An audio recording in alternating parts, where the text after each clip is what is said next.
Home appliances are everywhere. Washing machines, refrigerators, dryers, dishwashers.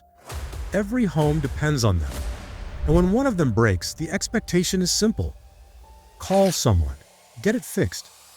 But that is no longer how it works. Today, finding someone who can repair a basic home appliance is becoming harder. Service calls take longer. Service costs are often higher. And in many cases, the answer is not repair. It is replacement. This is not random. It is the result of several changes happening at the same time. The number of people in the trade is limited. The machines themselves are more complex. The economics of repair no longer make sense in many cases. And the entire service industry has shifted in how it operates. This is not about one bad experience. This is a system-level change. And it is slowly removing the people who know how to fix things. The workforce problem. The first issue is simple. There are not enough appliance repair technicians. In the United States, there are only around 30,000 workers whose primary job is repairing home appliances. That is a very small number when compared to how many machines are in use every day. At the same time, the broader repair and maintenance sector is under pressure. The Bureau of Labor Statistics projects about 608,000 job openings each year across installation, maintenance, and repair occupations. Most of these openings come from workers leaving or retiring, rather than from new job growth. Older technicians are leaving the trade. Fewer younger workers are entering it. And over time, the total number of experienced repair professionals shrinks. This did not happen overnight. For decades, the focus shifted away from skilled trades. Schools reduced hands-on programs. Career paths were pushed toward college degrees and office work. Repair work became less visible and less promoted. The result is a smaller pipeline of new technicians. The demand for repair is still there, but the supply of skilled workers is not keeping up. The job got more difficult. The second issue is the machines themselves. Older appliances were simpler. They relied on mechanical systems, belts, switches, timers, motors. A technician could diagnose problems using basic tools and experience. Modern appliances are different. They use control boards, sensors, and digital systems. Many functions are automated and controlled by electronics. Some machines now include software, connectivity, and diagnostic codes. This changes the nature of repair. Fixing a machine is no longer just mechanical work. It requires electrical knowledge and sometimes access to manufacturer-specific tools or software. This is not just a technical issue. Access to parts, tools, and repair information has become more limited. This creates a barrier. A technician cannot always diagnose or fix a problem without the right information or access. And getting that access can cost money or require approval from the manufacturer. As a result, the job requires more training, more tools, and more technical knowledge than before. That makes it harder for new workers to enter the trade and harder for independent repair businesses to compete. The repair access problem. The third issue is cost. In many cases, the price of repair is close enough to the cost of a new appliance that customers choose to replace instead of fix. But cost is not just about labor. It is also shaped by how parts and repair access are controlled. Even the Federal Trade Commission has acknowledged that repair has become more difficult in recent years. In its 2021 report to Congress titled "Nixing the Fix," the agency found that manufacturers often limit access to parts, manuals, and diagnostic tools needed for repair.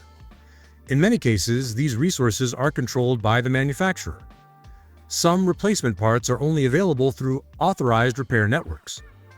Service manuals may not be publicly released, and diagnostic tools or software are sometimes restricted, making it harder for independent technicians to work on certain machines. This creates a real barrier. A technician may have the skill to diagnose a problem, but without access to the right information or tools, completing the repair becomes more difficult or even impossible. Modern appliances show how this works in practice. Many washing machines now use digital error codes to identify problems. For example, Whirlpool washers display codes like F21, which indicate a drainage issue. Basic meanings of these codes are often available, but deeper diagnosis, such as identifying the exact failed component, can require detailed service manuals and testing procedures that are not always easy to access. The FTC concluded that these types of restrictions can limit competition and make repair more difficult for independent technicians. When repair becomes harder, fewer technicians enter the field, and fewer consumers choose to fix their machines. The shift in the service industry. The fourth issue is how service businesses operate today. In the past, appliance repair was usually handled by small local businesses. Independent technicians often worked in the same community for many years. Customers called the same repair shop when a refrigerator stopped cooling or a washing machine stopped spinning. These businesses were usually small operations with a few technicians who focused mainly on diagnosing and repairing machines. Even today, appliance repair is still considered a fragmented industry, meaning it is made up mostly of small companies rather than a few large national firms. Industry research from IBISWorld describes the appliance repair sector as being dominated by small independent operators that serve local markets. But the broader home service industry has been changing. Across several home service sectors, especially HVAC, plumbing, and electrical services, there has been a noticeable increase in consolidation. Large service companies and investment groups have been purchasing smaller local businesses and combining them into regional networks. This process is sometimes called a roll-up, where many smaller companies are brought together under one larger brand. Writers and other business outlets have reported that private investment firms have spent billions of dollars acquiring heating and plumbing companies across the United States in recent years. Larger service companies often operate differently than small independent shops. They typically invest in marketing, centralized scheduling systems, branded service vehicles, and customer support staff. Many also use field service software platforms that manage scheduling, pricing, and technician dispatch. These systems help coordinate large numbers of service calls across wide areas. Because of this structure, many larger service companies rely on centralized systems to manage scheduling, dispatch, and pricing. Pricing is sometimes set using flat-rate pricing systems rather than open hourly estimates. Customers may contact a call center instead of speaking directly with a local technician. For appliance repair specifically, consolidation is not as widespread as it is in HVAC or plumbing. The appliance repair industry still contains many small independent businesses. However, the broader shift in home services has influenced how service is delivered in many areas.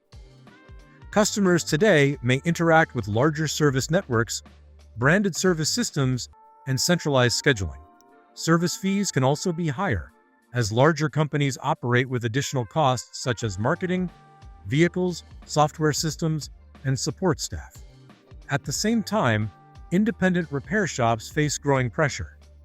Technicians must invest in specialized tools, training, and diagnostic equipment to work on modern appliances. Parts availability and manufacturer restrictions can also make repairs more complicated. Running a small repair business has become more difficult under these conditions. As older technicians retire and fewer new technicians enter the field, independent repair shops face increasing pressure and may become less common over time. The result is a service industry that is gradually changing in structure. Small independent repair businesses still exist, but the overall environment is becoming more complex and more competitive for those who specialize in fixing appliances. The bigger impact. All of these changes lead to a larger outcome. Homes are filled with machines that require maintenance, but the system that supports repair is weakening. Fewer technicians, more complex machines, higher repair costs, changing business models. The result is predictable. Longer wait times for service, higher prices for repairs, more appliances being replaced instead of fixed. This also increases waste. When appliances are discarded instead of repaired, more materials enter landfills. Manufacturing new machines requires additional resources and energy. Repair extends the life of products. When repair becomes harder, replacement becomes the default. This is not just a convenience issue. It is an economic and environmental shift. And it changes how households interact with the machines they depend on. This is not just a change in the repair trade. It is a shift in how people deal with broken things. Machines will keep failing. But fewer people are learning how to fix them, and the system makes replacement easier than repair. Over time, that changes behavior. People stop fixing and start replacing. That is where the real impact shows. Repair is not only about cost, it is about having the option to maintain what you own. As that option becomes harder to find, it becomes more valuable.